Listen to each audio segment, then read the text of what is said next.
Welcome to episode 227 of the Necronomicon.com.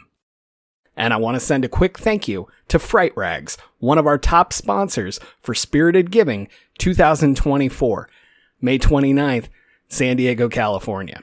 Fright Rags has been bringing you the best in horror apparel and accessories since 2003, offering a wide range of products for your favorite creature features, slasher flicks, and cult classics. Officially licensed collections include titles like John Carpenter's The Thing, The Evil Dead, Creep Show, Jaws, the Halloween franchise, and so many more. Head on over to fright-rags.com. Make sure to sign up for their SMS and email newsletter to never miss a drop.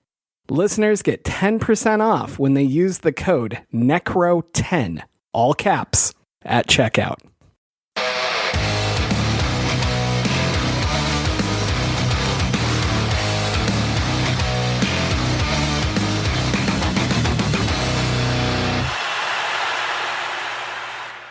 I am James Sabata, horror author, screenwriter, co-host of the podcast you're listening to right now.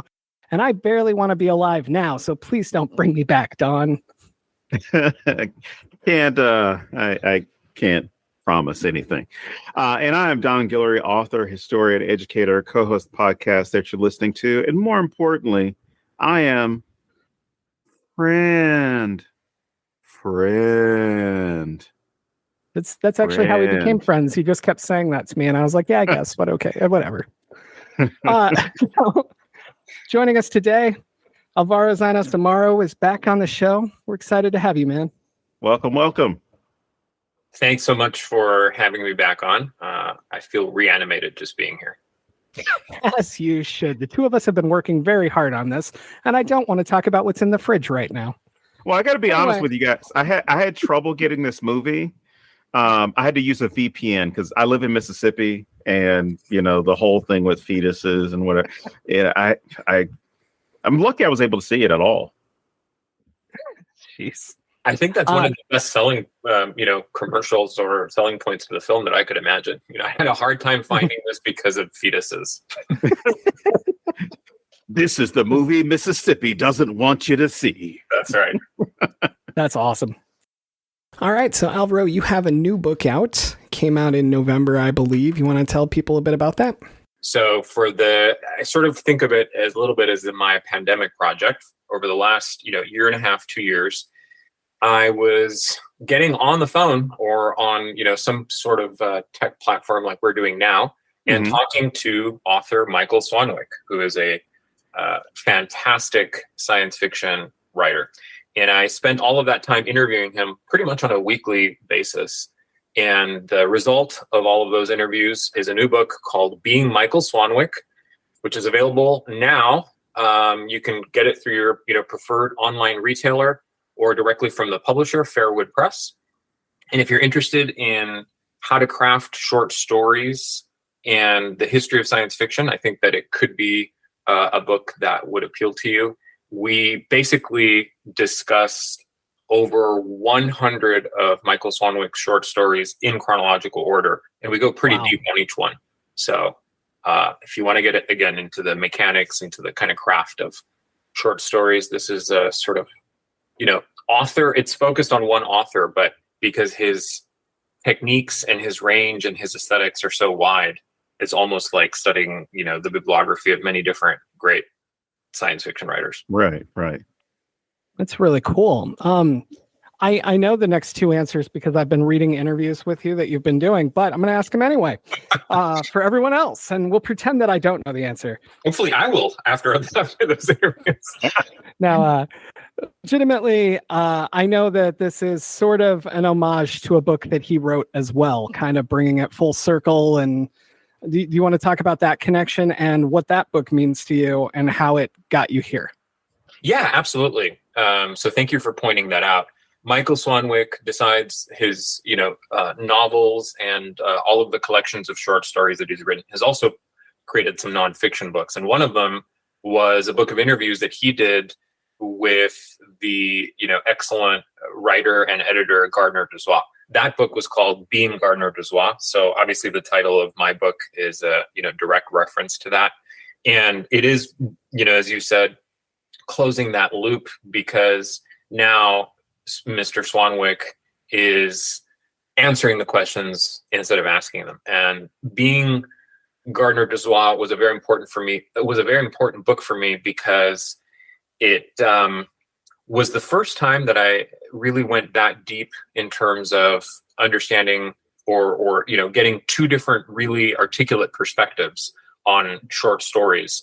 And some of them are fairly recent, or were fairly recent at that time.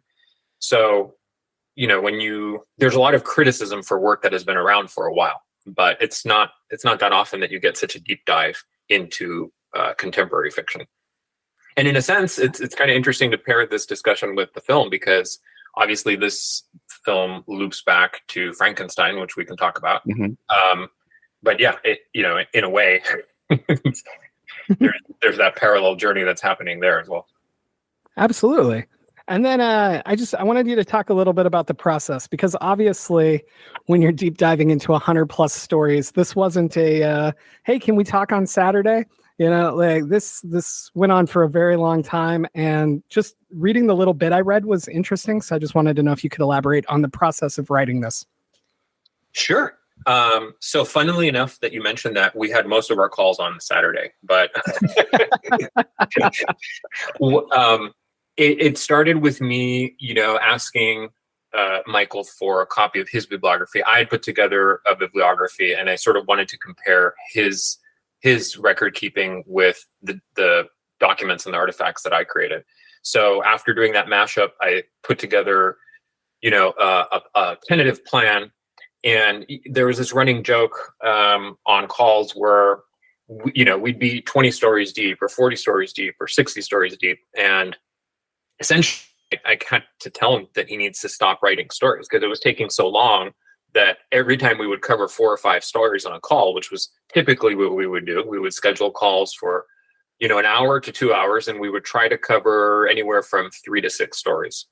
So in terms of the process, I would send him the list beforehand, and he would be so kind as to go back, revisit them, and then dig up notes. He has like an infinite archive, apparently, of detailed notes on all of these stories. That's cool. Yeah, and they've been, we started, his career has been going strong for more than 40 years now. So going back to stories from the 80s, it was just amazing how much fresh recall he seemed to have, whether it was prompted by his notes or rereading them. But anyway, that as we would go through them, I would see, oh, he just sold a new story that's coming out 3 months from now. It's like, you really need to stop doing this, because the stories that we're covering, they're just, we're getting new stories added to the tail end of the bibliography. This is never going to end. So that was kind of amusing. See, every couple of years you can release the updated version and sell a whole bunch all over again. Great plan. Good business model. Edition. Yeah. No, I just I'm really fascinated by this whole thing, because it's not something we see done a lot. And right. I feel like because of social media and stuff like that, people think, oh, I know my favorite authors. And it's like, no, a weird version that you've put together based on some tweets or some panels that you went to or something like that, but you don't know them. And this kind of deep dive, not only into the stories, but the thought processes, and even I would assume there's times like he looked at a story and went, hey, I haven't looked at this in 20 years. Oh yeah. Yeah. And that in itself would be so cool. Cause I go back to a story I wrote like 2 years ago, and I'm a different writer now, or different experiences have shaped things differently. And there's little tweaks I would make. And I can't imagine what it would be like opening these stories from that long ago and having that nostalgia, but also that piece of you that as a writer might go, I wouldn't do that today, just, or I would do this differently, or even maybe I forgot this story existed. You know what I mean? That's just so cool. Yeah, no, thank you. I agree. And I mean, I definitely think there was that element of sort of personal archaeology, involved on his end. There were stories that he certainly had not looked at. There were stories that it was some of the most interesting parts of the discussion, in my opinion, were when I would suggest an interpretation that connected that story with other stories that, he hadn't connected those dots because he had written 27 stories in between and not gone back and looked at that other one in the new light. So I thought that was, potentially fruitful and worth memorializing in some way, like you were saying. Also, when someone has been writing science fiction that long and has been, active in the field in terms of relationships with other genre figures and so on, I think that this doubles in terms of providing, as I was saying, a kind of oral or anecdotal history of science fiction, right? Mm-hmm. Because you get to see the people that come in, the people that come out. And again, coming back to Gardner Dozois, I was thinking about this the other day. He edited, I think, 35 individual volumes of the year's best science fiction. Wow. And because, this just seemed like a fun thing to do, I put together a list of the table of contents of all of them and mashed them up because I wanted to see how many authors had multiple stories and things like that. And that is another parallel history of science fiction that's really interesting. It turns out that there's about 998 stories in all 35 volumes. Wow. So if you want a quick history of the last 35 years, give or take a few years of science fiction, there's 1,000 short stories that you can kind of work your way through. I thought my to-be read pile was long enough already, but geez. But then and that's the fast version. Yeah, that's right. That's the short story version. That's not novels or trilogies or anything else. But in terms of the process, one other thing too that I wanted to mention that I thought was sort of developed organically and was interesting was I would do the transcripts of the phone conversations or Skype conversations or whatnot. I would try to do them very soon after each one. So I would have the transcript available before, preparing for the next session. And there was a lot of material that actually ended up getting cut because it wasn't as relevant or it duplicated things that we had already talked about in other contexts, or, just it went off into tangents that seemed really interesting at the time. But then when you have them in the middle of this chapter about these other themes, they're not as connected. So essentially, because I know as writers, whoever's listening, and you might find it interesting, going back and re-editing the previous transcripts was something that happened all the time. So it's like you get to chapter 6 and you're re-editing chapters 1 through 5. You get to chapter 7, you're re-editing chapters 1 through 6. Because I wanted, again, to try to avoid duplication and have there be somewhat of a nice flow. So that's just something else. No, that's really cool. Plus, then you can see some more reoccurring themes or exactly just maybe even like pieces of stories that suddenly add up. That's really, really awesome. Are you considering doing this again with somebody? Like not telling us who, but just in general, like, would you be interested in doing this process again at some point? I would. I'm open to it. And there was actually several writers that approached me about doing this project after I did my first sort of version of this, which was Traveler of Worlds, my book of interviews with Robert Silverberg. And so ultimately I did not agree to any of those because I felt like I needed to do this and go back and, kind of pay tribute to where it all started with Gardner Dozois via Michael Swanwick. But yeah, I am open to doing it in the future. I think I want to tackle different projects so as not to just constantly do the same thing over and over and over in between. But yeah, in the future. And I think it's important to preserve some of the history or some of the, even if it's in an oral fashion and it's, based on reminiscences. I did try to fact check wherever was appropriate so that there wouldn't be things that were just blatantly factually wrong. But it is obviously based on someone's subjective recollections and, personally lived experiences. And I think that's valuable potentially as a primary source, like for future scholars or people that want to write critically about different authors. Now there's one more source that you have that sort of gathers all of their thoughts and their memories up in one volume, or a lot of them at any rate. That's awesome. Well, I hope that you do one on Josh Viola. No, I'm just kidding. I couldn't resist that. I had to throw it in. None of that stuff can be published. It's all unpublished. Only available on the dark web. No, no. Sincerely, I think the book of interviews Mississippi doesn't want you to read. Yes. See, you're way better at bringing this full circle than me. No, I think this whole concept is amazing, and I'm just thinking about like how many authors are getting up there in age, and how we're not going to be able to ask them these questions, and I don't know, just kind of normalizing this access for anyone who's willing to do it, I think would just be phenomenal. And obviously there's always going to be authors that we can't get that from, but I know I have a giant list of people I would love to read these things from, so I'm glad somebody's doing it. That's awesome. Well, send me your list after we're done here. Absolutely. Donald Guillory. Oh. No, Don, I got to ask, if you were going to do this with somebody, who's the author that you would have wanted to do with this? Because I know you're thinking about it, and I want to know the answer. Oh, you know the answer. I think I know the answer, but go ahead. It's James Baldwin. I figured. Okay. Yeah. 1,000. And I say this to anybody who hasn't read Baldwin or hasn't watched his speeches, hasn't watched his debates. Damn near everything he talked about, debated about, criticized, whatever, is still relevant today. I mean, you're talking about somebody who, within some circles, he had to hide his sexuality, and in other circles, he could be himself. But then he was never afraid. He was never going to back down from being who he is, or I should say who he was.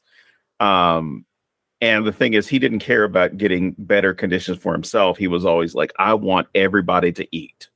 I want everybody to be able to have, I mean, the stuff that he's written, even just about identity, whether we're talking about race, nationality, sexual orientation, anything like that, just mind blowing that we're talking about stuff that was written 50 years ago, sometimes 60 years ago. Oh shit, we're talking about 70 now, about 70 years ago, some of his works, and realizing that somebody could pick them up.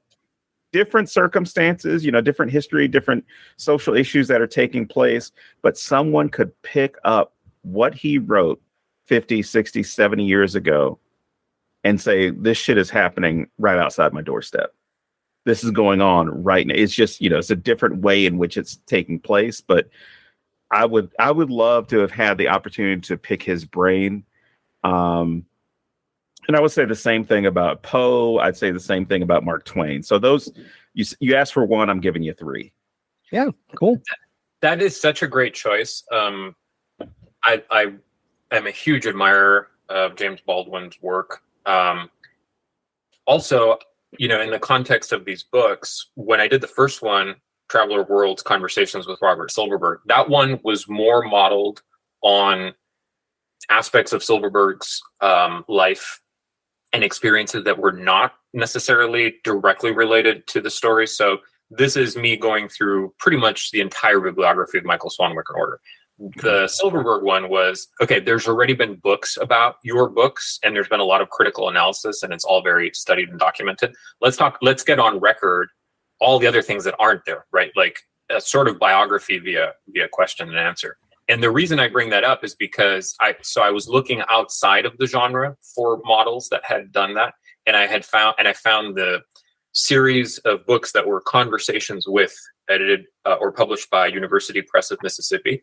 And I don't know if you're aware, but they have a volume, Conversations with James Baldwin. So it's really good. I recommend it. I mean, they have a lot of books in that series. I haven't read all of them. But James Baldwin being and I think that this is something just that helps that book be really readable as a verbal construct, is that he was so articulate in his answers. There are some writers who are, obviously super interesting, but they're not that articulate or insightful regarding their own positions and their own work. But like you said, even in you can find video footage of him in different panel discussions and interviews on TV shows and debates, like you were saying, and it's just amazing the rapidity of his mind. in the ability to navigate really complicated things and to come up with these extremely eloquent and poetic, summations of deep, complex thinking. Right. So yeah, for anyone who's interested in these interview books that might want to check one out outside of science fiction, Conversations with James Baldwin, I think, is a good one to look up. And in a very, very weird way, let me jump on this to circle back to our film. Mm-hmm. There was the adaptation of Baldwin's Beale Street, right? Right. Came out a couple of years ago, which I was, I really enjoyed that film. I thought it was great. If Beale Street could talk or could speak, I'm getting the title wrong. But at any rate, there was a film that came out this year called 1001. I don't know if you guys have heard of it or seen it. I have not. 1001. So I recommended it. I think it's also a really, really great drama. It had a couple of moments that reminded me a little bit of the Beale Street film adaptation. And the way that this loops back is that 1001 has its, one of its major themes, the idea of motherhood and what motherhood can do. So via James Baldwin, we come back to birth, rebirth. Nice. But yeah, I recommend 1001 for anyone who's looking for good straight up dramas. My own answer of who I would want to do this with is been dead for a very long time, but William Blake. William Blake. Oh, okay. Oh, wow. Blake is one of my favorite artists, and I like a lot of the stuff that he wrote, but I would be fascinated by the process of all of it and why the different things happened the way they did or the roads he went down. But if I was doing this solely to be funny, I would go with Lord Byron in a heartbeat, because I don't think he would tell me a single true thing and it would just be a blast. And the guy wrote something like 800 poems, and he would talk shit about Mary Shelley and Polidori and everybody else, and I think it would just be a fantastic conversation, even though I wouldn't believe any of it. But I was just sitting here going, man, I apparently only like people from a certain period in time and have no interest in anyone else. No, that's not true, but that's how it felt in the moment. My other guess for you, I would have been like, you might go with Oscar Wilde. I do love Oscar. Yeah. And then okay, so just because I'm curious, do you have any contemporary figures, people that are still alive? Let's see. I would say more recently past for me, and it would be George Carlin. But that's cheating for me, because you asked somebody who's still alive. So right. I think mine, and this comes mostly from having done my Spirited Giving fundraiser and hung out with him for a little while. I had the coolest just stand outside and talk about nothing moment with Stephen Graham Jones. Okay. And while that's another Josh Viola callback there, I feel like I have to go with it anyway. But Stephen is cranking stuff out. He's doing amazing work all the time, and he does so many different things. Like, my favorite book by Stephen Graham Jones is Flush Boy, and like no one else seems to have even ever heard of this book. But it's nothing like his horror stuff. It's a very bizarro book about, like, it's basically a car wash urinal place. So like, you pull up in your car and you're on tracks like in a car wash, and they hand you a urinal and you pee into it, and then you give it back to them, and they take care of it. And there's just all this weird shit happening the whole book, and that's my favorite thing he's done. But just for me, it's more that personal element of having, like I said, just a super normal conversation with him outside. There's just something about his energy that I would love to just bask in that for like a year and learn everything about his writing and everything he's been doing. Yeah. I think for me, my unserious answer, this James is going to be surprised by this, but my unserious answer would be Taylor Swift. Because if I am seen having a conversation with Taylor Swift, this is self-serving, this is selfish. If I'm seen with Taylor Swift, I will have no problem selling books because someone, oh, Taylor Swift was seen with Don Guillory, and then going to get all these ratings and people buying books. And if people think that we're dating, and I say, yeah, Taylor, you can tell people we're dating, and then we quote unquote break up, I have a song dedicated to me, and I'm forever known as that guy. But no, my serious answer would probably be somebody like Eddie Glaude, Dr. Henry Louis Gates. Oh my gosh. Katie Porter from California. I would love to sit down and have a conversation with her. Oh man, that would be awesome. And even individuals like oh my gosh, now I forgot her name. Laverne Cox, Dylan Mulvaney, advocates for communities and speaking out and giving representation. Like, I would really like to have those conversations with individuals from different backgrounds, different experiences that can tell me about, their path, what got them to that spot. Yeah. Because they all, at least the people I'm speaking about, they all seemingly came from nothing as far as means. And they came up as marginalized individuals. They came up with different challenges, different obstacles, and in some cases still have obstacles, or those obstacles are being reanimated and reintroduced. They're given a new life. Nice. Thanks, Mississippi, Alabama, Florida, Texas, Tennessee. Yeah, Since you both brought it back to the film, I just want to say that my Lord Byron was with Mary Shelley, who wrote Frankenstein. So I'm still here too. All right. I'm further degrees out. Jesus. All right. So let's we could do. I think we could do a whole conversation about. There have been a couple of film versions, right, of the time that Byron and Shelley were together. Mm-hmm. So that could be the topic of a podcast. I would be down with that. Yeah. So Birth, Rebirth. What is it about this film that excited you so much and made you throw it my way? Well, it made me throw it your way, and it made me throw up in my mouth. So those were two different versions of throwing. There are a couple of things. So, I think it's always fun to look for films that are receiving some amount of critical buzz or just acclaim within the community. And I'm speaking specifically about horror, or science fiction, right? So genre pictures that are not necessarily the big glossy studio output. And I remember that there was quite a bit of talk about this film.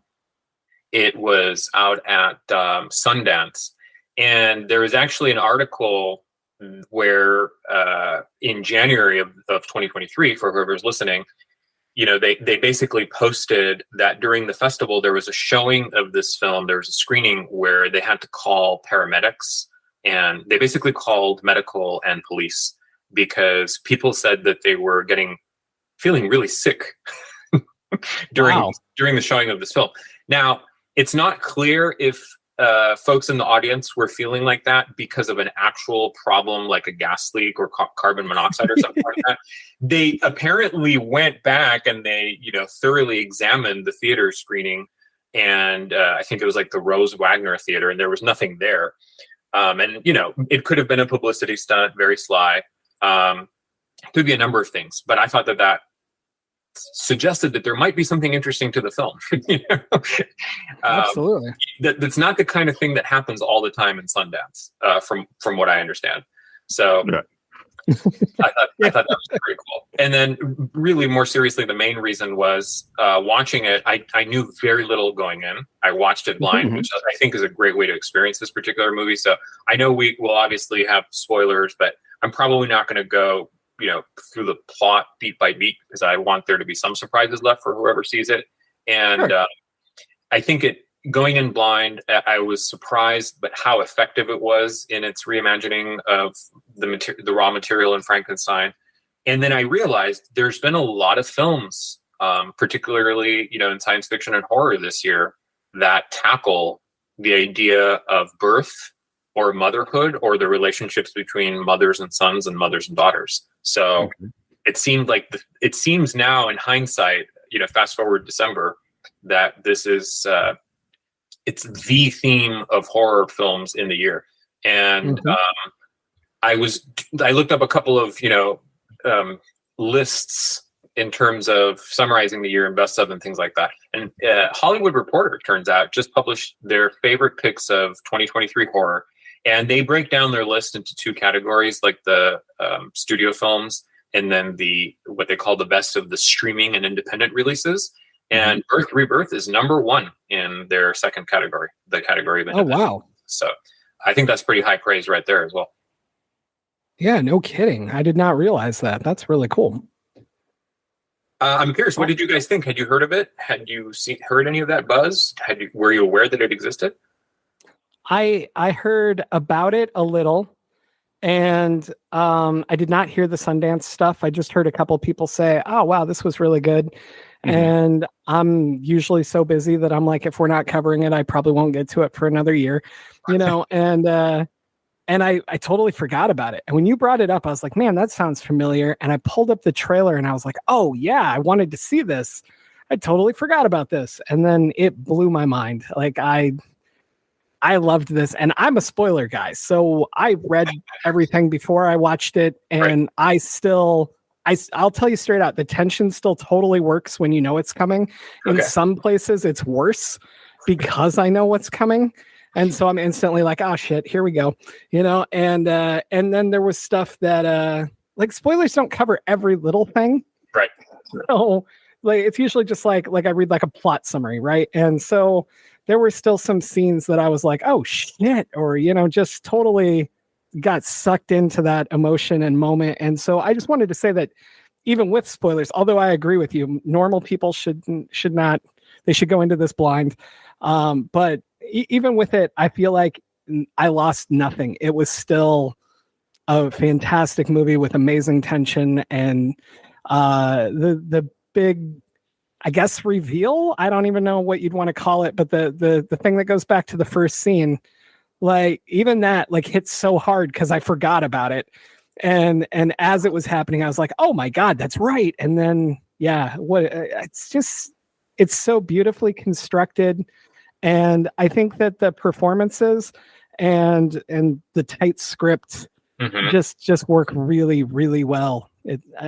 I have nothing bad to say about this movie that I can think of. So, well, me on the other hand, no, I'm just kidding. Don hated it. No, I do I do the same thing when I watch. I do the opposite of James, which is I want to know as little as possible about it, other than if there's a warning as far as because there was debate, I guess, a year or two. I mean, after COVID, everything seems like it was just 1 year. Or 10, depending on who you're talking to. But there was that debate or discussion within horror as to whether or not to have trigger warnings. So I'm big on that. If it's something that's dealing with, I don't know, sexual violence towards children or something like that, like I want some warning before that, because I don't want to, I prefer not to have that. So anyway. Yeah. The medical stuff, it wouldn't have been a shocker for me as far as like the way in which the, I don't know, possible PR working, because we've all seen that so many times where it's like, oh, X amount of people had to be taken out of the film or the premiere because they fainted, they passed out because there was so much blood, or Netflix says this is the scariest movie you'll watch all year, and then you watch and like, this was fucking horrible. This was not scary at all. It was dumb. It was this, on the other hand. That's for the normies, Don. No, but it's even normies look at it as like, what the hell are you doing? This is stupid. But no, with this movie, I kept with it where it's like, I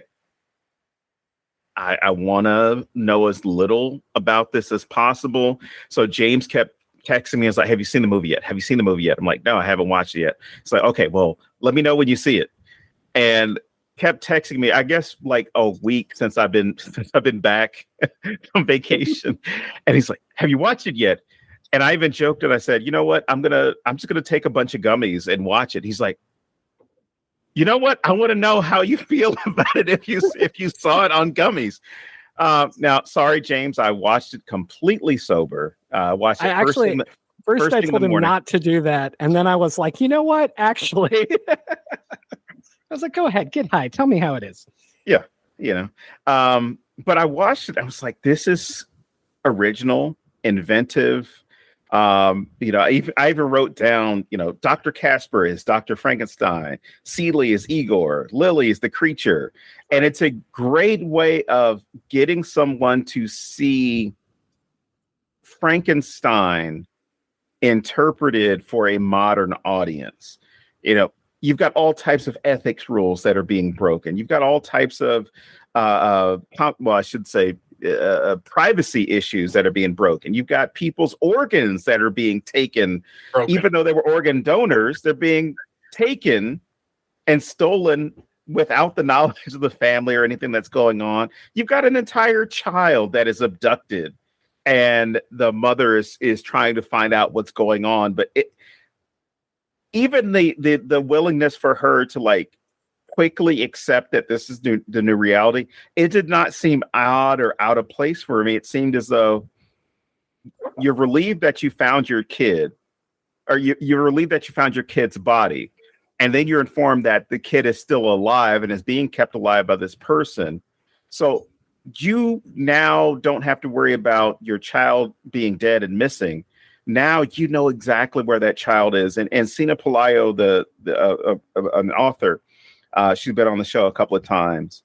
When we were discussing, probably before the episode or maybe on the episode, she said that when she was expecting her first child, someone in the family or somebody she worked with was like, enjoy this time because it's the only time in your life you will be 100% sure where your child is. And I have thought about that quote that she dropped on us a couple of years ago. Whenever I watch a movie like this, her fear, Seeley's fear, goes away once she realizes where her kid is. Her kid is safe.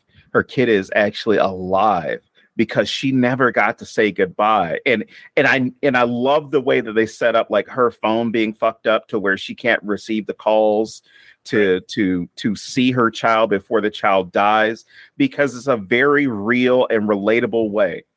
I don't know of too many people who have not put their phone while they've been going to the bathroom. They put their phone in their underwear because they don't want it on the counter. They don't want it they don't want to put it on the floor. They don't want to risk it falling out of their pocket when they pull up their pants.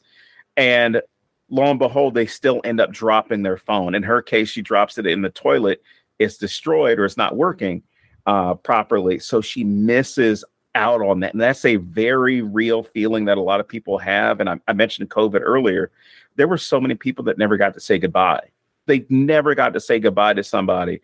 And that guilt that she has for those 2 to 3 days before she finds her kid, you can feel it through the screen about how she feels like a complete failure in not being there for her kid and not giving her kid a proper goodbye, not having that connection, even though she didn't know her kid was going to die, but not having that connection when she said goodbye to her kid. And it's more an issue of the kid throwing a temper tantrum. And she's like, no, bye. No, I love you.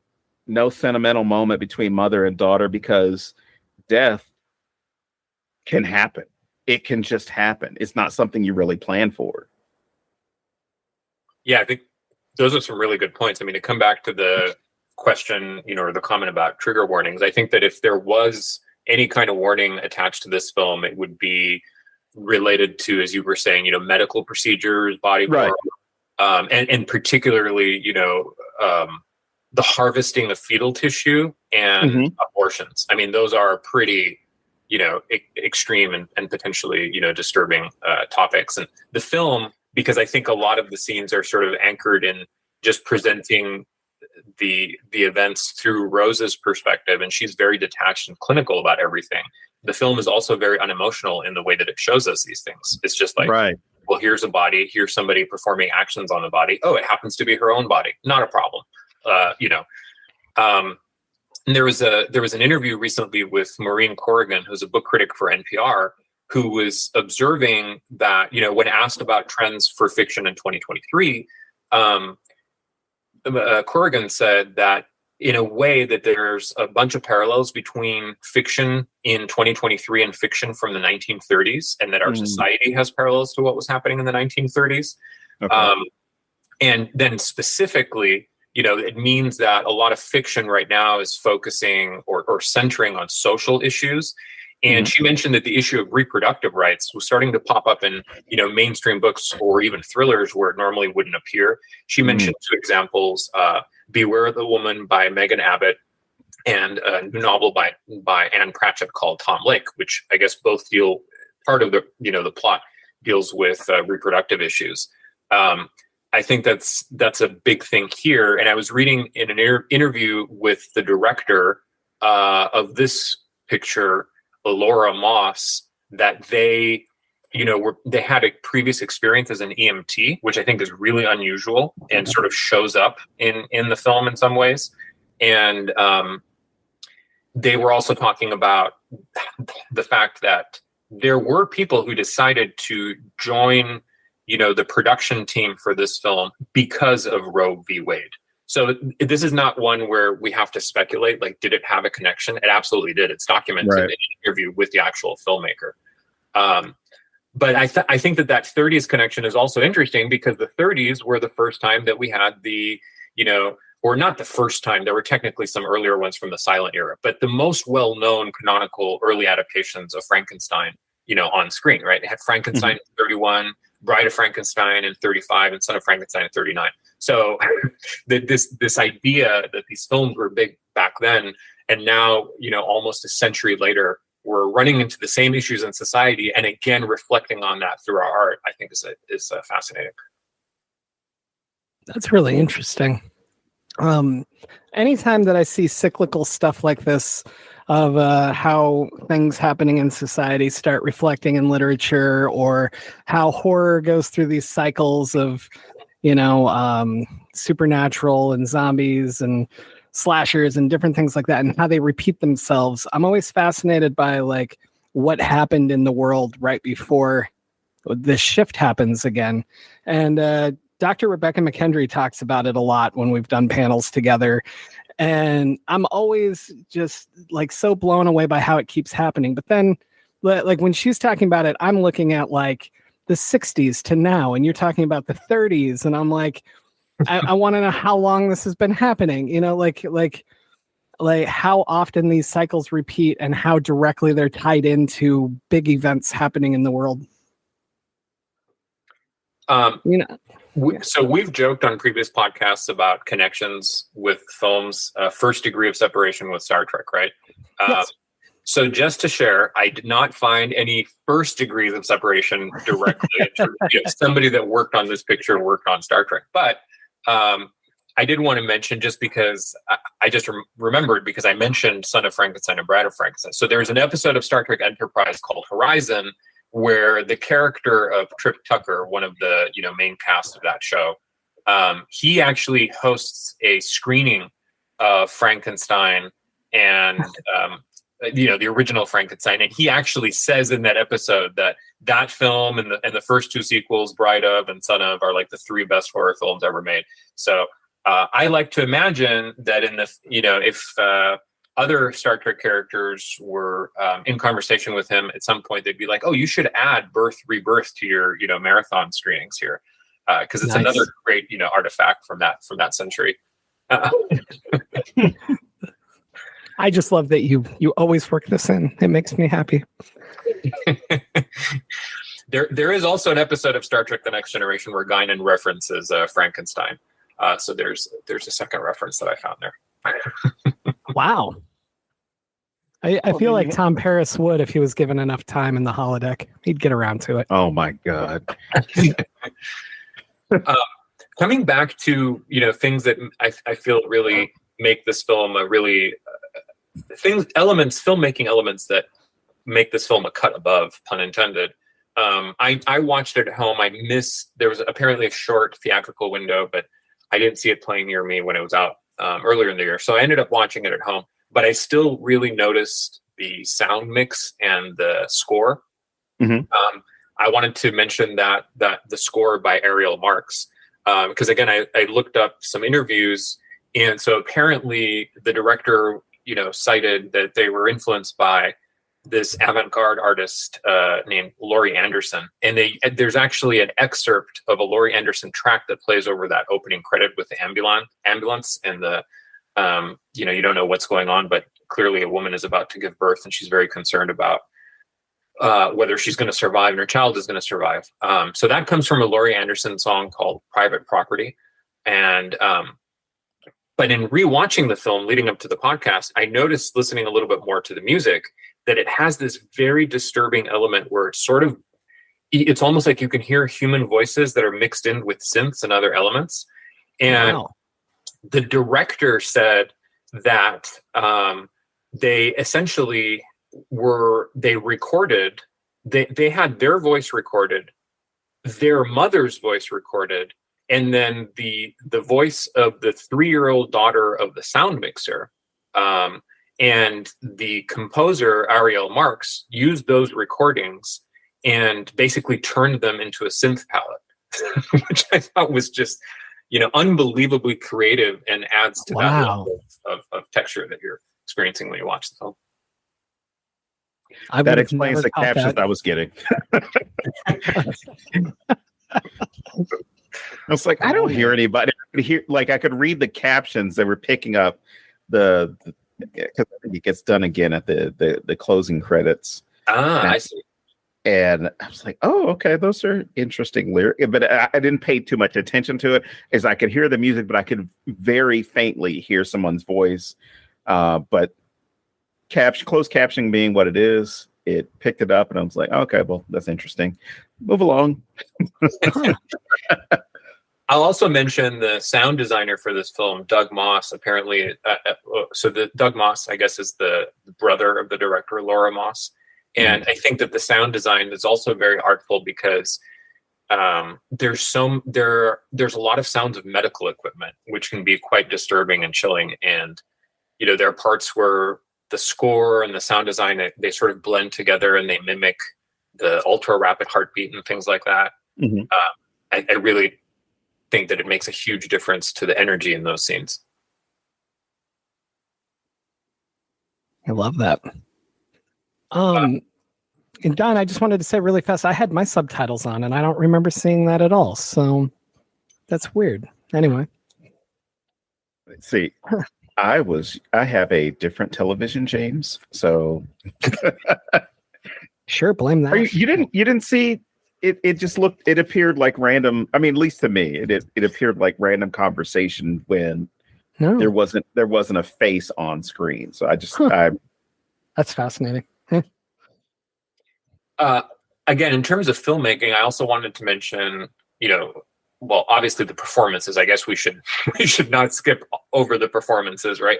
So Marin Ireland, who was also in a film that was on that Hollywood Reporter Best of Boogeyman, the Stephen King adaptation, earlier this year. And then I just saw Marin Ireland in the theater last week in the film adaptation of Otessa Moshfegh's Eileen. She has a short scene, but it's extremely memorable. I think she does a phenomenal job as Rose.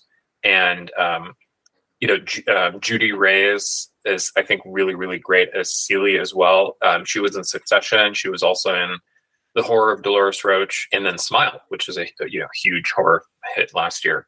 I think that there's something about the way that once the character of Celie, played by Reyes, enters the life of Rose, it starts to change her character in subtle ways, and she becomes more expressive. I thought that was really interesting.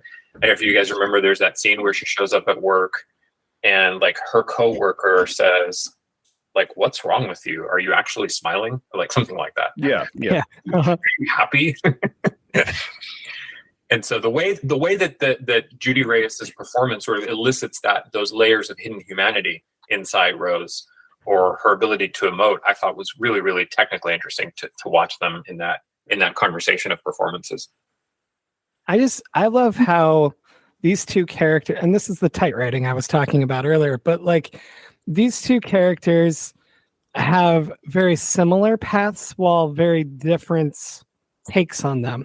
Mm-hmm. And the way that they each look at motherhood and science and the medical world and like the rules that they're supposed to follow, it's fascinating to me how easily they can converge and hit each other and twist a little bit while still not totally losing who they were before. Like none of it feels like too much of a change to me. It all makes sense how these two influenced each other, how the situation influences their changes, how they're still going for their original goals. One is trying to keep her daughter alive.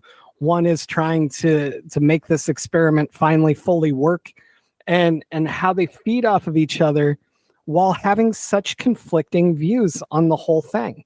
And the mastery level of making that work is so beautiful to me. Mm. Yeah, I think that tightness, the writing certainly has that, even from the beginning. As we were saying, you sort of get the opening credits and you're already hearing things that are confusing, and it's pulling you into that story about this woman who's about to give birth. I think there's a very long but fascinating piece with the editor, Taylor Mason, of the film, that talks and gives specific examples about how the editing was used to constantly plant questions in the minds of the audience and then sort of delay the gratification of the answer. And then when you give the answer, add a new question. Like the first time that you're in the apartment, you kind of get a glimpse of what you think is a pig. And you're like, was that a pig that just like quickly walked by? what? Because it also seems very at odds with the character of Rose, right? Who's like, very controlling and everything is super neat and tidy. And you're like, did I just see a pig like out of the frame? And so you have that question that's planted in your mind. And then when the later in the scene, the camera goes around and you see that it is this pig, and you kind of get to know that there's a reason for it from a plot perspective.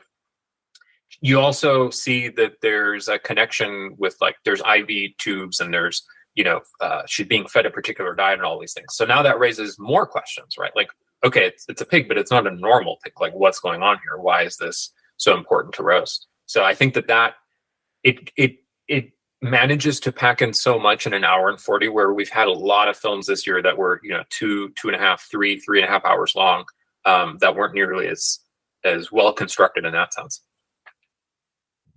Yeah.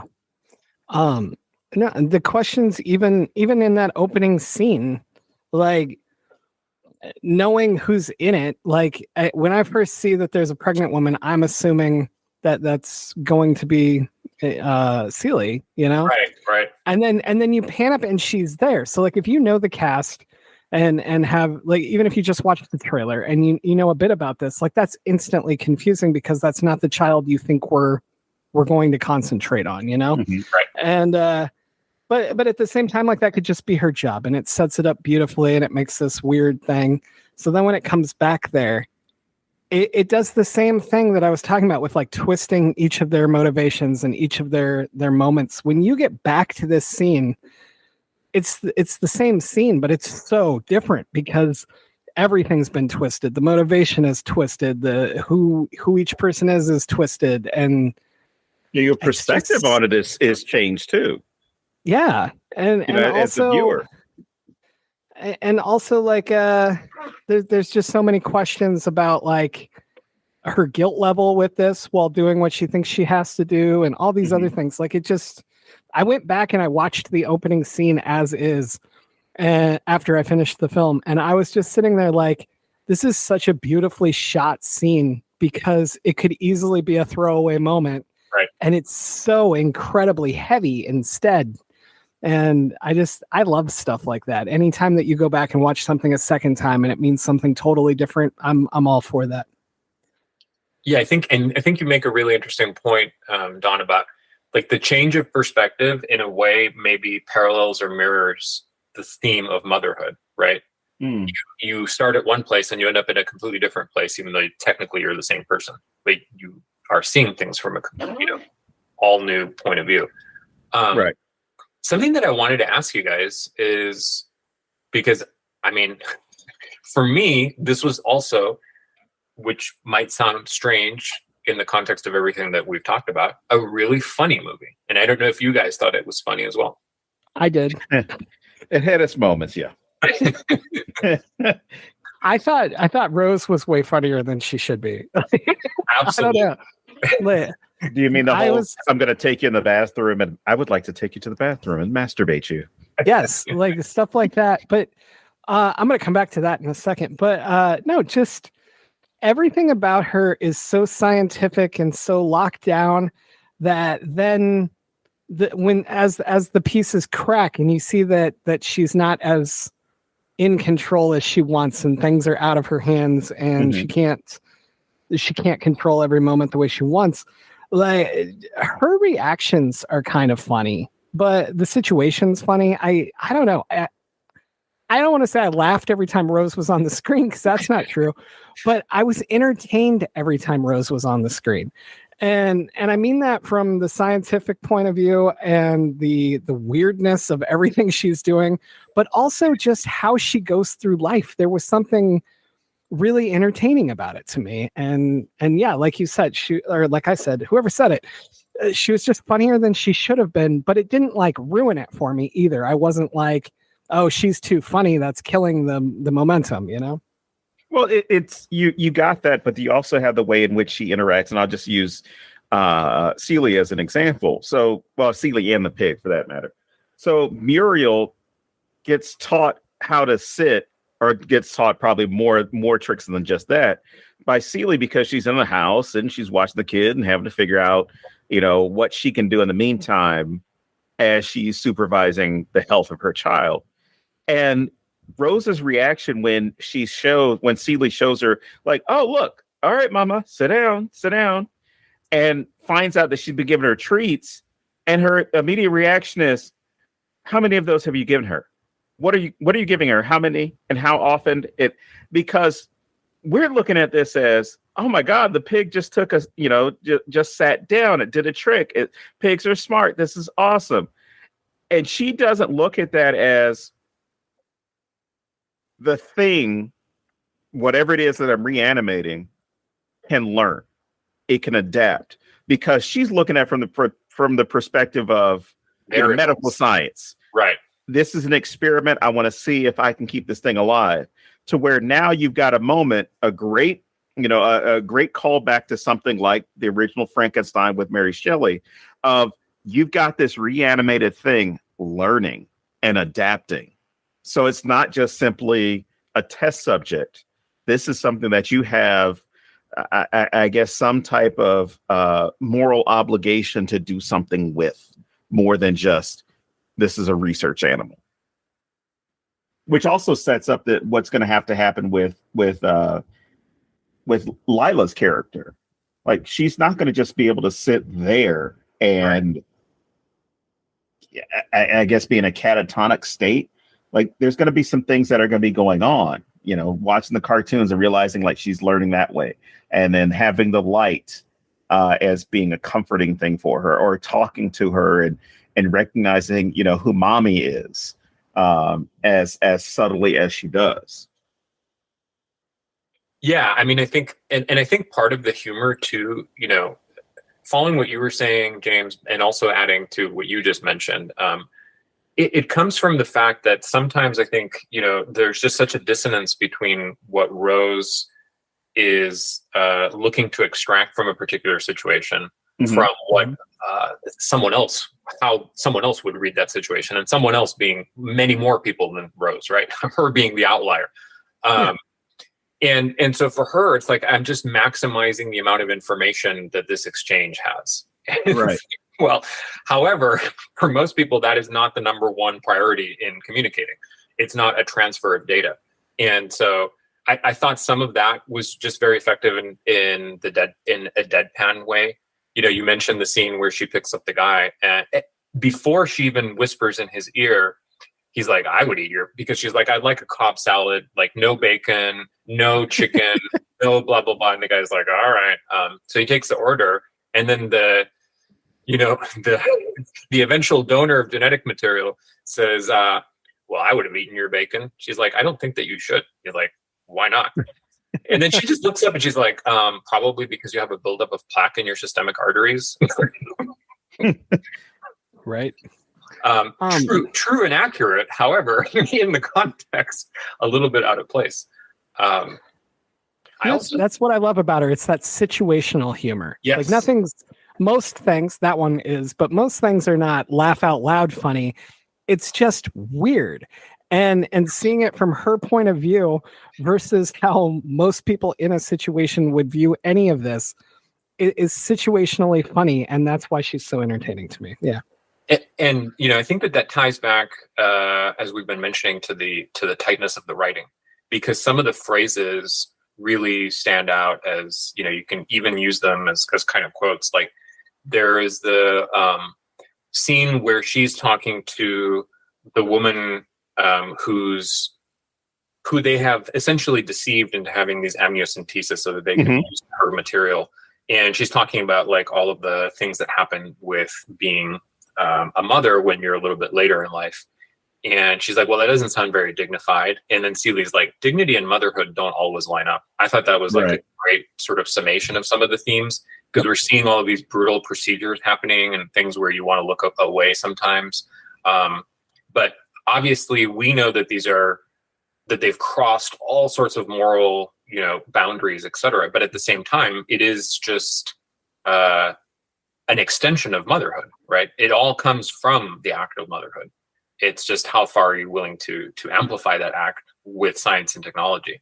And then also in terms of the lines, I thought it was really fun. As you were saying, not necessarily laugh out loud funny, but the whole rhythm that they get into when they start living together. She's like, I'm home. And it's like, right. This, very rom-com. And then at one of the times she's like, well, how was your work day? She's like, I found an undigested spoon inside a man's stomach. I mean, I'm sure that they went through a lot of variations of lines like that, but they somehow ended up picking, the absolute killer versions of those. Oh yeah. And just one more that I'll mention. There's not, and I think that I can't remember if the director mentioned this or someone else that was involved in the production, but this is a sort of reverse Bechdel test film, because there's almost no male characters. They have, they're not really talking about nobody's talking about male characters, etc. So I was paying attention on the rewatch to see, okay, what are the lines that the male characters have, just out of curiosity. And one that really cracked me up in the context of, again, reverse Bechdel was, the male doctor who is telling this woman who's very concerned about her amniocentesis results. He says, try not to worry. There's no percentage in worrying. And it's like, really? This is one of the most idiotic sort of calming down that you could tell someone. But I think he thinks that he's being very profound and, kind of spiritual about it. So I just thought that was hilarious. Well, and then that kind of rolls back into the man who was taken into the bathroom. The thing I find most fascinating about this scene is that so much of this movie is about how women are, in the patriarchy, women are knocked down to just being able to reproduce. And so often that's their only value. And I loved that Rose is able to flip that. And the man his only job is to just reproduce. And I think that is such a nice little twist without being overtly shoved in our faces. No pun intended. And then when we find out what she's actually using it for, it's one thing to just think, oh, she's impregnating herself. But when we find out what she's really doing with this, it's so next level amazing. But I love how it's scientific to her. It's, I need this guy's gonna do it. Like, he seems alive enough, it'll be fine. And she's not looking for like super genetics for the best kids she can have or whatever, because that's not her goal. Right. And I love how beautifully this is rolled into science while also being about how women are objectified and flipping that to the man being completely objectified and only being used for reproduction. But he can't pay, James. And you can't look down either. That was No eye contact. No touching. no touching. I also think, so beyond that, and I agree with that, there's, to me, this idea that it might take the strength and the courage and the determination of women to overcome what appear to be impossible limitations in nature, right? Rose has something within her from when she was an early child, and this is interesting because it ties back to, we learn her relationship with her mom, who was a biologist, and the way that she was raised. Obviously, some of her extreme sort of scientific detachment comes from that, and the trauma that she suffered when her mom died from Parkinson's, right? And she tells that story about how she was fascinated and in disbelief that after cutting off, by the way, this is, I guess, a trigger warning, animal cruelty, but she cuts off an arm from a starfish and then carefully observes as it regenerates the arm. And she's telling Seeley the story. It's like, oh yeah, and I was like a child. And so, then I just decided to cut the limb off a hamster because I'm like, well, it's going to be the same. And Seeley almost wants to laugh, but not because it's funny, just at the craziness of it. Mm-hmm. And so that idea that there's something that Rose has that gives her the ability to accomplish essentially a reversal of death, which is just astonishing in so many ways. To me, it's very, very interesting later on in that scene where they're desperately trying to look for material to save Leela after Rose's body has suffered the cervical infection. She's no longer capable of generating it. And naturally, logically, Seeley offers herself. She's like, well, I'm her mother. Surely there's got to be something that I could use. And right. And again, Rose has that very cutting, completely factual way of just looking at her like she's an idiot. She's like, you have the wrong blood type. Anything from your body would kill her. It's like this idea that her being the mom, anything from her body would kill her own daughter is, again, I think just a very poetic summation of the complexities of nature. Like, nature doesn't care about your feelings. Nature doesn't care about your relationship or what you think you should do. There are very, very complex and delicate rules at play. And if you make the slightest mistake, you will kill the creature, right? You will be unsuccessful. So I thought that was pretty powerful. Definitely. One thing I wanted to ask you guys too, this is just, again, something that came to mind the second time that I was watching it, was the idea that Rose, she's living in this apartment that in some ways looks very old fashioned. And so I sort of got the sense that after her mom died there, right? Because she took care of her mom in that apartment. And later you see the footage of her kind of experiments and everything. It feels like she's wanting to preserve things as they were. And in a sense, to me, like, her apartment could represent a womb. And it's this very closed off system, right? She's living in this insular state. She's able to use her own body for the experiment. So everything is kind of on the inside. But through the events of the film, that is shattered. She has to form this partnership with Seeley. Seeley's like an outsider that comes in. And now they have to find other sources of the genetic material. She can't just continuously, impregnate herself and give herself abortions and harvest the fetal tissue. Right. So for me, in a sense, like, the film was also about Rose giving birth to herself. She was in a closed place, and now she's in a more open place, and she's in a new chapter in her life. I wanted to get your thoughts on that. Oh my God. See, now I need to go watch it again, because I didn't think about it with those, which is always a good thing. I didn't think about it with those aspects, because aside from the I guess the nature of that apartment being a womb, I immediately noticed how so many things were out of date. Right. Because I questioned, I'm like, wait a second, wait, where are we? And I had to remind myself, I'm like, Seeley was talking on a smartphone. Yeah. But when you see, like, the way in which Rose keeps her home, as well as having that old medical equipment, it's going back 30 years. Yeah, 30 years, so I guess, you do have that aspect of recreating a womb, a place where you're going to feel comfortable, safe, protected, and kind of going back to that earlier statement that Sina Pelayo shared with us, which is, other than the 9 months that child is in there, you don't know. You don't know where they're going to be. They can't be safe. They can't be protected. But by building your own place, exactly. she has that. I mean, also naming the pig after her mom. Right. And that driving connection that's there. Like, this is why I'm doing it. I immediately, my dark sense when I saw that, and Celie said, so you were a doctor. I was thinking to myself, like, oh fuck, no, we're not going this direction, are we? Like, she put her mom in the pig. Is that what's going on? Was that what happened? I'm serious. I was having the man with two brains moment where I'm just thinking, like, she put the brain in the pig.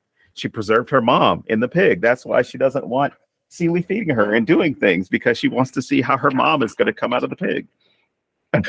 But no, there are other really cool moments that I thought about they really stood out. I mean, it's not a discovery. But Celie talks about how there is no father for Leela because she was an IVF baby, right? That necessity of, I have to have a kid, that burden that some people feel has been put on them or placed upon them, where the hospital administrator, when she's having that discussion with Rose and saying, like, yeah, I understand I lost like 3 kids, and I realized that that doesn't matter. I've got nieces, and I got nephews, and I've got these other people, and demonstrating that motherhood does not make you a complete woman. And I think I paused the movie at that moment, because this was a right in front of your face conversation that so many people need to hear, especially men. Don't look at women as incubators. Excuse me, guys, because we all have definitions for men, and I personally believe that if you are a man, you're not telling a woman what to do. So the individuals that are going around telling women what to do have it in their minds, especially I don't know, by the time this episode comes out, he might be gone too. The current Speaker of the House, I guess, gave a speech at some place where he was talking about, every woman in this country needs to have 6 to 7 kids, or somebody associated with him. But that idea of, it's just so easy. Just have a kid. You'll feel so much better. You'll have a kid. That'll validate who you are as a person. And just that, I can't imagine that societal pressure, because my wife brought it up to me once when we had our first and only kid. She was uncertain how to have a conversation with me about her body or her bodily autonomy because of cultural traditions. Right. And she straight up asked me, she was like, I don't want to go on, I don't want to stay on birth control. And, are you sure you only want to have one kid? I said, yeah, I don't, like, it's your body. I don't have to have a kid. Like, if you don't want to have any more kids, we're done. Like, we're done. And I set an appointment with a doctor to get a vasectomy, because I'm like, you shouldn't have to do that to your body. Like, you don't want to have kids. I don't want to have any more. I'm sorry. You don't want to have any more kids. I don't want to have any more kids. Like, why? I can do this, and don't feel as though like there's something wrong with you because you only have one kid, or make me feel as though I'm going to resent you because we had a girl and we didn't have a boy. Because those cultural traditions, it's nothing more than peer pressure from dead people. That's all it comes down to. And unfortunately, we have a lot of people that are trying to make that decision for women about what they can and can't do with their bodies. Because when we talk about a child, or at least a child in the womb, that's the only place a mother is 100% sure that kid is safe. Unfortunately, that kid is not safe. That fetus is not safe from the assholes that want to tell women what they can and can't do with their bodies. I mean, as far as like the woman's body is not safe, it's not a safe place for them because someone is going to tell them what to do with the fetus that's inside of them.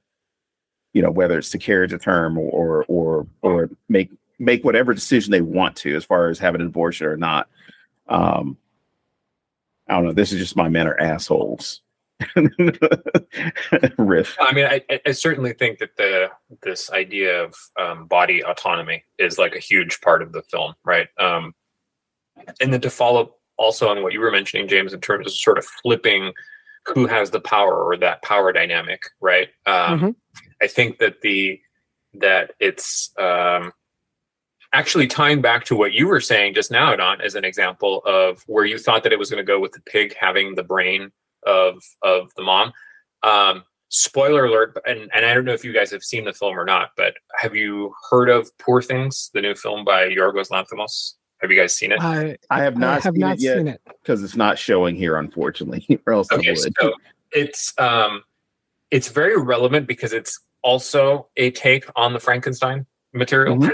It's actually based on a novel by Alistair Gray called Poor Things, but it's clearly, inspired by Frankenstein. And it is also a version of Frankenstein that flips things in a really interesting way. I won't give away the ending because neither of you guys have seen it. Maybe a lot of people who are listening to this haven't seen it either. But I'll just say that there's also an animal. In that case, it is a goat. And there's also a procedure that in that particular film has to do with switching brains around. So just keep an eye out for a goat in the film. It's gonna pay off in the very last scene of the movie. That's all. Okay. Nice. You're gonna get your wish, basically, Don. Okay, what you thought was happening.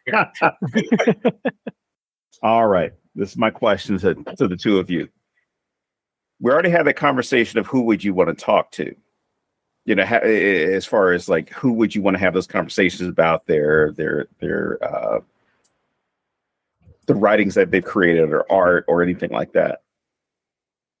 Who, aside from those individuals, who would you want to reanimate and why? They have to already be dead, James. They have to already be dead. You can't say, "Oh, I just killed him and I brought it back."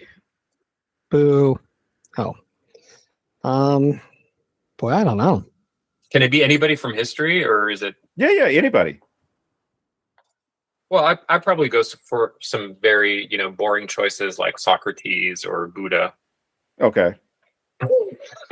Just where I would try to pick a figure where there's been an enormous amount of writing, but we have little direct, in some cases, actual historical evidence, just so that we could get the record straight. And, like bring back Socrates, bring back Jesus, bring back some of these folks, and let's get the real story. Nice. Also, they're probably fun to spend time with, I would guess. I mean, Lord Byron's coming up again because that guy's going to be insane. And he'd be so happy to be reanimated. Holy crap. I think the writer who had the most influence on me and whose work I read a lot when I was like at that pivotal point as a teenager was Richard Matheson. And so I would like to reanimate him as long as he's coming back as himself. Like if he's a zombie, Richard Matheson, holy fuck, he's going to be scarier. Like that guy's going to find a way to be the most terrifying zombie ever. So I don't want to fuck with that. But if he's just coming back as himself and we can hang out and talk, that's my choice. As you say that as a fun experiment, I think about reanimating H.P. Lovecraft. And then once he's back, making him read all of the new takes on his work so that get up to speed on a lot of things that have happened since his writings. That would be fun. Yeah, then it'll be something like, what is this Rule 43 in Cthulhu? What is this thing? Oh my God, that's not what. No. What are you doing? Jeez. Who would you reanimate, Don?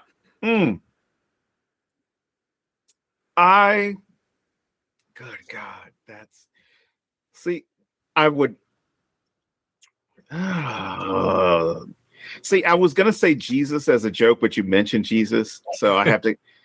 because I would love for him to say like, love everyone, take care of your neighbor.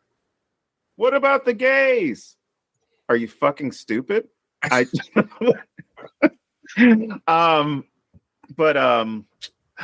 shit. I already said James Baldwin for the previous one, so I can't use it. I would, you know what? I'd bring back Michael Jackson or Prince. No? Interesting. No, that's a cool choice, actually. So I can get them to sign over all their stuff to me, James. Come on. You went to Taylor Swift, right? I am now more powerful than Taylor. Yes, exactly. In fairness, Swifties love horror, so embrace them and make as much money as you can. Look, that was one of the biggest box office quote unquote films, right? Like the concert film was a huge box office success. Mm-hmm. So I said, I just need to be sitting down with her. It's a random place, get a picture taken, and just say, please respect my privacy, and then post book links for everybody in that tweet. Please respect my privacy, but support me and my friends by buying our shit. Because Taylor and I are never, ever, ever getting back together. What's your other question? Because we were never together, so we can't be together again. That was it. That was the last question I had. All right. Well, actually, no, I got a real question with respect to the movie. How long do you think they're going to be able to keep this going? Like the characters keeping Lila alive and then everything that happens afterwards? Yeah. Because they were scrambling to get this to happen. Yeah. I mean, I felt like that was always... I feel like Rose always knew that. Like, Rose always knew this isn't... Like, even if this works, it's draft one of a human. You know what I mean? Or however you want to look at it. But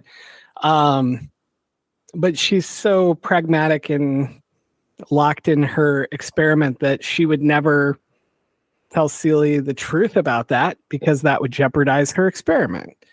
And I do think that scene where she says, you need to spend time with her, I was like, that is the most caring and like trying to be sympathetic that she is in the entire movie. Yeah. And I thought that was such a cool moment. And it was also a cold, easy way to say what she had to say without saying it. It's one line. It delivers everything. Like, I thought that was such a cool character moment. But no, so I don't think that this was ever intended to go very long. I like, just given how much she was doing before this, it feels like just the next step. You know what I mean? And from Celie's point of view, I mean, she had to know, right? Like, she had to know that this isn't going to work out. You're not going to raise this kid to be an adult, and like, she's never going to have a normal life. Like, maybe she wished that, but I feel like she knew, but couldn't accept that, if that makes sense. So I think it's probably a one more moment, one more moment, one more hit, one more bite at the apple. That idea of, because I seriously thought about our conversation that we had on a previous episode about addiction and the way it works. And my genuine question here was, Celie, I honestly feel as though Celie's going to have to die before Lila does. Yeah, I mean, I think that the film suggests or shows in the beginning that Celie can't say goodbye, right? So after it's like you were saying, I think some people might find it a little bit questionable that maybe she doesn't get into grief, but she never allows herself to go through the grief process because she doesn't accept that her daughter's actually dead. She just wants to take action and she wants to be in control. I think that that's one thing that she and Rose have in common. We were talking about Rose preserving her apartment and for it being cocoon-like and like a womb. So, she's very controlling in that sense of manipulating her environment and tracking every single variable of her existence. Whereas the other character, she is she's wanting to be in control in terms of taking action. She's not going to sit there and mope and like, oh, we're not going to have a service, blah, blah, blah. She's like, I want the body. I want to understand what happened. She just wants to keep going, like you were saying. So I think, realistically speaking, this is not going to continue very long. They're going to get caught. Right. They're going to run out of the material. Something is going to go wrong. They've been, teetering on the brink of collapse several times in the film itself. But my sort of more perverse filmic self, if there's any, screenwriters out there, I think that you could spin this out into like a kind of, in maybe the way that the Saw franchise did, where it's like, okay, Leela's going to die, Celi's going to die. Maybe eventually Rose will start new experiments and get caught and die. However, there was like an apprentice in the wings. She worked with this previous person in oncology or some other department. And now they're going to start the experiments, because I think that part of the thing is once this information is found by whoever finds it, it's not just going to be dormant. Somebody is going to actively use all of the record keeping and the data that they have collected during Lila's resurrection or Leela's resurrection, and they're going to try to apply that in some other scenario. So it may play out with other characters, not even necessarily connected directly to Rose, but I think that can't be put back into the bottle. Right. One thing I just noticed. One thing I just noticed, which doesn't really tie into what we're talking about this second, but overall, Rose's coworker, the guy, when he brings his kid to work and they're going to the game, like he is embodying the fun part of being a parent without the work. Like, he's not the one who had to give birth. He's not the one, you know what I mean? He's showing up. He's getting to be the cool dad, and they're about to go out and have a great time. And I find that interesting that they put that scene in as I'm sitting here thinking about it. I didn't even think about that. Yeah. I mean, with that respect, it doesn't fully serve a purpose to have that scene, but that is kind of interesting to me. Yeah, he's very sort of casual, and I think, to me, I took that scene as he doesn't really appreciate the miracle of what he has, right? That life form and that relationship is just like, oh, we're just doing this. We're going to stop by at the office. And I also thought it was very funny, speaking of the dark humor of the film, when Rose has had her accident and Celi is calling to find out what the hell has happened, because everything is on a schedule and, so many things are going wrong if she doesn't come back. And so she gets him on the phone, right? And he's like, well, I'm not sure how much information to divulge to you. Who are you exactly? And she's like, we live together. And he's like, oh, yeah. Immediately jumps to the wrong conclusion. That's pretty great, though, man. Yeah, I don't have anything else. Do either of you before we move to movie recs? So the last comment that I had, or the thought that I had too, was that it related to this idea that maybe something in womanhood is necessary to accomplish these breakthroughs. Rose is a character who compartmentalizes a lot, and I think that that's part of what makes her character fascinating. She is caring. She's not an uncaring, pro-science, unemotional monster. The script makes it clear very early on, like she's a vegan and she has these concerns about not trying to harm creatures, etc. And it's just so funny how she doesn't realize that to other characters that could come across as maybe hypocritical or inconsistent because she's so rude and cutting in person. But in that argument that she has with Celi actually calls her out. She's like, yeah, vegan princess, whatever. What's wrong with you? And Rose gets really offended at that. She's like, that was uncalled for, So I think that this idea that maybe compartmentalizing different aspects of personality, I thought that was portrayed in a very interesting way.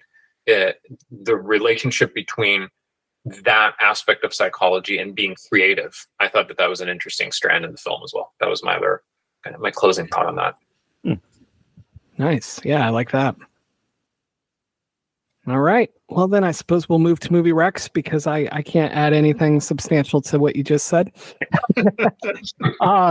So, Alvaro, if people liked this, what else should they watch? What would you recommend? Okay, so I'm going to do this in two parts.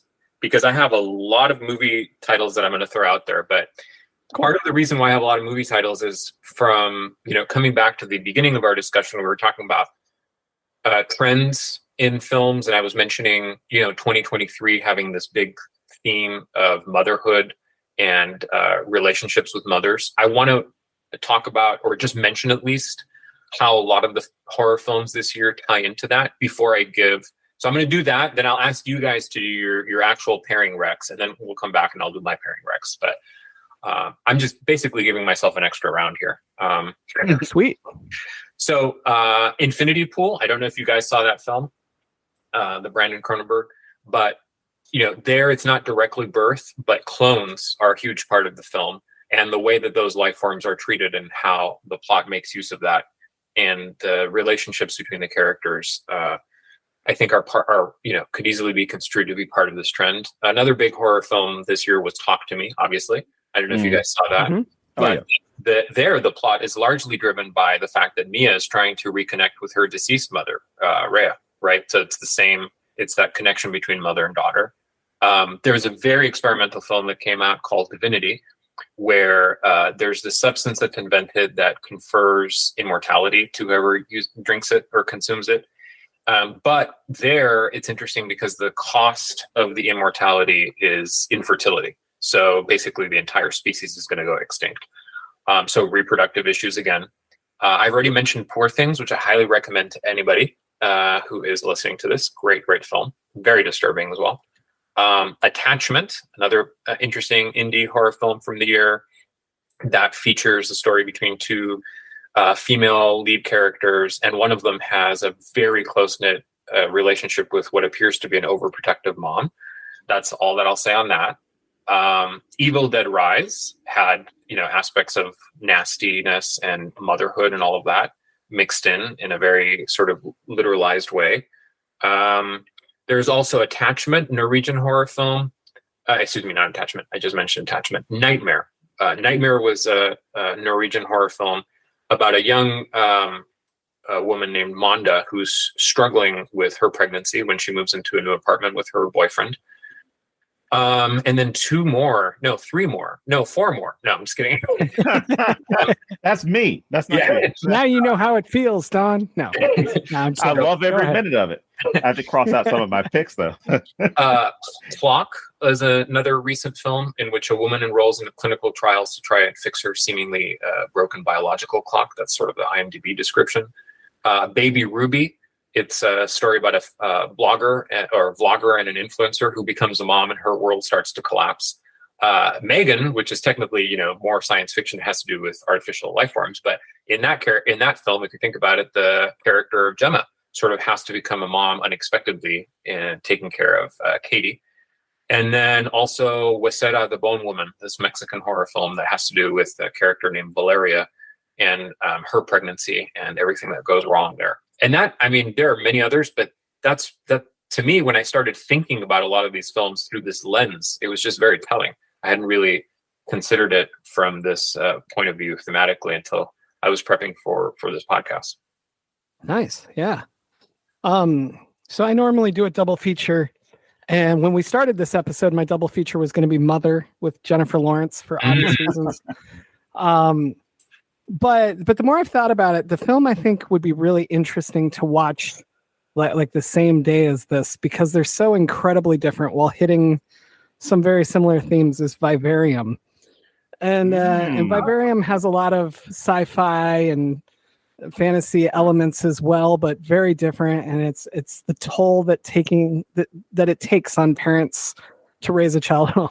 Parents, the toll that it takes on the parents raising the child and all of the other stuff they go through, and both really hit like that claustrophobic and like just oppressive atmosphere. And both films kind of have events that aren't always fully explained, or like you're just kind of like, wait a minute, if that's happening, what's this, but also I find that I don't know about Birth, Rebirth, but I feel like it would have the same kind of divisive or controversial reaction from audiences, where you either love it like I do, or you're angry about something that happened in it and you hate it. And I see that all the time with Vivarium, where people either really like it or they just hate it. And I feel like there's so many themes in this and so many moments in this that could probably do that as well. I haven't seen that reaction online, but I think these two would be very interesting to watch together because they are so different while still hitting so much of the same stuff. All right, Don. What are your 8 movies? Yeah, I was gonna say I'm only left with 8 now. I usually pick a number like 647, so I just said 8. All right, James is gonna be mad at me for some of the picks that I have because he's gonna say like, "Damn it, I should have picked that one." Your 205 movies, go. So Fresh, I see being a good film to go on with this one. Hereditary, Rosemary's Baby. Just thought about The Island as far as the creation of those clones that are just there to ensure that you can live forever because you can take the organs and everything out of them. Deep Blue Sea, another good Frankenstein adaptation. The best Frankenstein adaptation, I still will say, is Jurassic Park. Followed by Age of Ultron, Pet Sematary, Autopsy of Jane Doe, Dark and the Wicked, Flatliners, a film about I guess the other end of this, where you got a nurse or a healthcare professional killing people, is The Good Nurse, based off the actual events. I said Flatliners. And then last but not least, I mean this with all seriousness, Prometheus and the entire Aliens saga series. Oh, yeah. Nice. A lot of great picks in there. I haven't thrown this out in a while, so I'm just going to throw Moon in there as well. Go watch Moon. And if you watch Moon, you'll know why I threw it in after this conversation. I think it was interesting that, again, in interviews with the director, they mentioned David Cronenberg's Dead Ringers as, an influence on their body of work and their aesthetic, I guess. Mm-hmm. And this year we just had the new miniseries adaptation of Dead Ringers with Rachel Weisz. So I think that would be a fun one to explore. In terms of the 2 film picks, I'm going to give 2 film picks that I've seen that I think are great and that go with this. One of them is Ex Machina. Oh yeah. You have that aesthetic of it's very cold, detached, and you have the creation of life. And they're just, I think, some parallels that would be fun to pop watching them back to back. Definitely. And then another one is The Skin I Live In by Pedro Almodovar. I don't know if you guys have seen that or are familiar with it. Is that the one with Antonio Banderas? That's right. Yep. Okay. James going with no information, no context. Go into that. Movie. That's never going to happen. No. I was going to say another perfect blind watch. Exactly. Do it with no knowledge. Those are 2 that I really, again, I'm fond of those. I think that they're great films.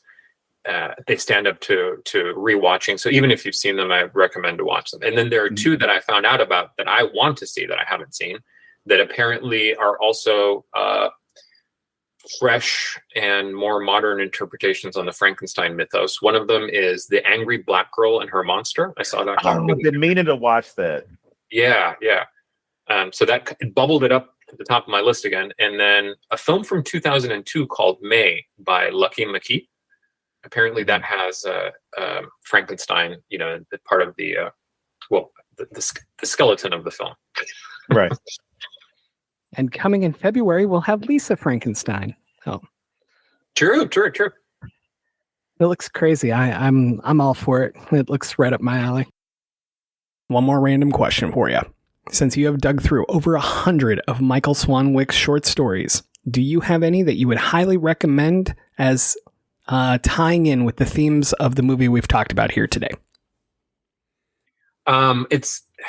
I'd have to go back, and again, there's so many, over 120 stories. Yeah, absolutely. Like that. But what I would say is, if you're not familiar with Swanwick, and if you're interested in seeing the range of some of his material, I did write a piece for Tor.com called A User's Guide to Michael Swanwick, where I recommend 10 short stories. I recommend 10 short stories by Michael Swanwick that I think are really, really top-notch work. I don't remember offhand if any of them have themes that directly tie into this, but you know, he has done, for example, if you want to go a little bit abstract, his story, The She-Wolf's Hidden Grin, is a sort of feminist inversion of a famous short story by Gene Wolfe called The Fifth Head of Cerberus. So if we're talking about feminist inversions, that could be an example. Nice. All right. Again, if you want more specific recs, you can just go to that piece at tor.com, and hopefully that'll be a good starting point. Fantastic. All right. Well, normally we would do the where can people find you on social media, but obviously you are the one person I've ever seen who literally said what day you would leave social media, and you meant it, and you stayed with it. And I'm so jealous in many ways. So we won't cover that. But what I do want to ask you is, where can people check out your work? Like, tell them again where to buy the book and any other past stuff that you want them to go check out. Yeah, thank you. Being Michael Swanwick is the name of the book. It's available through online retailers, including the usual suspects like Amazon, etc. You can also order it directly from Fairwood Press. That's the publisher of the book. I can always be reached by email, which is how you reach out to me for this. So, that always works. And if you enjoy Being Michael Swanwick, you might want to check out Traveler of Worlds, Conversations with Robert Silverberg, which is the first interview book that I did. And then not to plug my work, but just because I was sort of excited and tickled to find out that this director is going to be working on a new film called Gordon, which they described as a horror comedy. And they said that if you take Frankenstein as being the parent of Rebirth, then the parent of Gordon is Halloween. So I was like, I have to let everybody know about that. Even though nothing to do with my work, but it just sounded so great. I love it. We should just have people do that. Just what's some random project you're excited to see that's coming. That's pretty great. I also wanted to say, I write a column on popular culture that is published every 2 weeks. It's called The Poppies of Terra. And so if you just type in The Poppies of Terra and my name, it'll come up. It's hosted by hexpublishers.com. And so I discuss, a lot of films, books, trends in movies, and things of that nature. So if you enjoyed, the conversation that we had today here, you might get a kick out of some of my takes on other material. And again, that's The Poppies of Terra. It's a column that comes out every 2 weeks. Love it. All right. That wraps it up for another week. As always, I am James Sabata. And I'm Don Guillory. And we will see you next week here at thenecronama.com.